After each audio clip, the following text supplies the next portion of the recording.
আমরা লজ্জায় একটা কথা বলি না। এখন এই পার্লামেন্টের সেকেন্ড মোস্ট জুনিয়র হিসেবে একটা কথা বলছি, ইউনু মহোদয়ের একটা গাড়ি থাকে, উপজেলা চেয়ারম্যানের একটা গাড়ি থাকে, আমরা ভাড়ায় গাড়ি চালাইতে হয়। আমাদেরকে যদি আমরা লজ্জা এটা বলতে পারি না। এখন আমাদেরকে যদি একটা বসার ব্যবস্থা করে দিছে, এখন মানুষের কাছে যাওয়ার জন্য যদি একটা গাড়ির ব্যবস্থা করে দেয়, তাইলে আমাদের জন্য একটু সুবিধা হয়, মানুষের কাছে একটু যাইতে পারি। মাননীয় সংসদ সদস্য নিশ্চয়ই অফিস পেয়ে খুশি হয়েছেন, আবার গাড়ি না পেলে নাখুশ হবেন। ছোটদেরকে কখনো না বলতে নাই, তাদের আবদারে সবসময় হা বলতে হয়। হাসনাত আব্দুল্লাহ বলে ফেলেছে, সাথে সাথে না না বললে আমি বেশি খুশি হইতাম। আমি চিন্তা করেছিলাম যে এত বড় খবরের পরে বিরোধী দল থেকে কিছু মিষ্টি খাওয়াই দিব, কিন্তু এখানে এসে বাধাগ্রস্ত হয়ে গেছি, পারলাম না। কি আবুল হাসান আব্দুল্লাহ কি কথা বলতেই হবে, বলেন বলেন। আমি সবসময় হচ্ছে বিভিন্ন মানে বিরোধিতার জন্য দাঁড়াই। আজকে থ্যাংক ইউ জানাচ্ছি যে আজকে এই ধরনের একটা সিদ্ধান্ত নিয়েছেন। আমার এই অপোজিশন থেকে আপনাদের সবাইকে থ্যাংক ইউ জানাচ্ছি যে একটা বসার অন্তত জায়গা হয়েছে। আমরা লজ্জায় একটা কথা বলি না।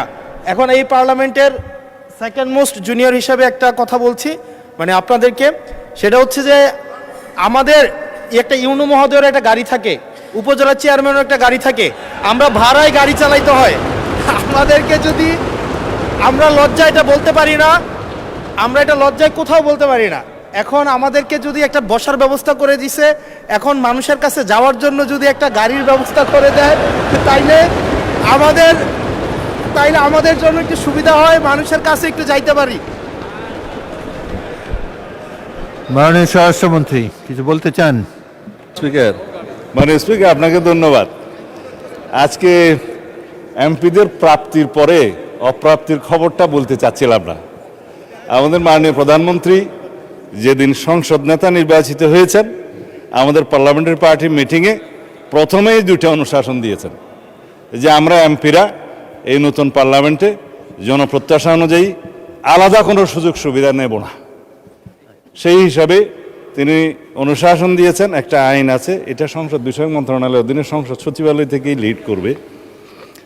এই আইনে আমরা একটা সংশোধনী আনবো যে এই মহান জাতীয় সংসদের কোনো সদস্য আমরা ট্যাক্স ফ্রি গাড়ি নেব না। এইটা মাননীয় সদস্য বাদে বাকি সবাই তালে দিছে, কিন্তু আমাদের মাননীয় সদস্য ছাড়া দিছে। তবে সংসদ সদস্যগণ নয়, শুধু বাংলাদেশের এই সরকারের সমস্ত মন্ত্রী, সরকারি কর্মকর্তা যারা গাড়ি পায়, তেল পায়, সেটা আমরা ক্যাবিনেটে একটা ডিসিশন নিই। ইতিপূর্বে আপনারা নিশ্চয়ই নিউজ পেপারে দেখেছেন, এই ক্রাইসিসের সময় শতকরা 30% তেলের বরাদ্দ আমরা কমিয়ে দিয়েছি এবং কৃচ্ছ্রতা সাধনের উদ্দেশ্যে সরকারি কর্মকর্তাদের আপাতত লোন সুবিধা যেগুলো আছে সেটাও কাটিল করা হয়েছে ফর দি টাইম বিং। এই সমস্ত এগুলো আমরা সবই জনবান্ধব এবং জনপ্রত্যাশা অনুযায়ী যাচ্ছি, আমাদের মাননীয় প্রধানমন্ত্রীর নির্দেশনা অনুযায়ী। মাননীয় সংসদ সদস্য নিশ্চয়ই অফিস পেয়ে খুশি হয়েছেন, আবার গাড়ি না পেলে নাখুশ হবেন। তো সেই জন্য কীভাবে কী করা যায় সংসদ সদস্যদের যানবাহনের ব্যবস্থা, সেটা আলাদাভাবে আলাপ আলোচনা করে সরকারি দল বিরোধী দল একটা বিহিত ব্যবস্থা করার জন্য আমি মাননীয় প্রধানমন্ত্রীকে অনুরোধ জানাচ্ছি। ধন্যবাদ মাননীয় স্পিকার। মাননীয় বিরোধী দলের নেতা বলুন। আমি আজকে ধন্যবাদ দিতে দাঁড়ালাম, কারণ বিরোধী দলেরই একজন সদস্য তিনি এই দাবিটা সামনে এনেছিলেন। ট্রেজারি বেঞ্চ থেকে এটাকে কগনিজেন্সে নিয়ে বাস্তবায়নের উদ্যোগ নেওয়ার জন্য আমি ধন্যবাদ জানাই। তবে একটা কথা আছে যে ছোটদেরকে কখনো না বলতে নাই, তাদের আবদারে সবসময় হা বলতে হয়।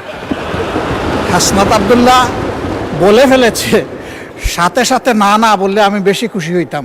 আমি চিন্তা করেছিলাম যে এত বড় খবরের পরে বিরোধী দল থেকে কিছু মিষ্টি খাওয়াই দিব, কিন্তু এখানে এসে বাধাগ্রস্ত হয়ে গেছি, পারলাম না, একটা ধাক্কা খাইলাম। মাননীয় স্পিকার, আপনাকে ধন্যবাদ।